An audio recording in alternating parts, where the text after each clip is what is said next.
Hi guys, this is Abhi from Gokcedb. In this video, you're going to learn how to use Fluent weight in Selenium using Python. Let's start by looking at the test scenario. I want to go to this specific URL and then wait for the bottom bar to become visible. Once the bar is visible, I want to assert whether the keyword land appears in the paragraph text or not. Now let's look at the tests directory. I have a conf test.py file which contains the driver fixture function. This function is responsible for initializing the Chrome WebDriver.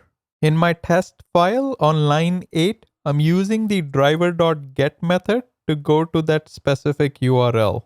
On line 14, I'm using the webdriverweight class to wait for a maximum of 15 seconds until the bottom bar is visible.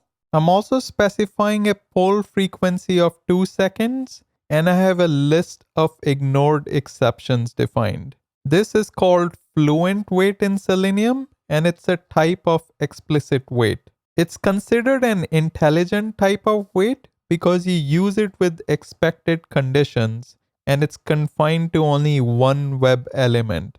On line 18, I'm using the get_attribute method to get the inner HTML text of the paragraph tag.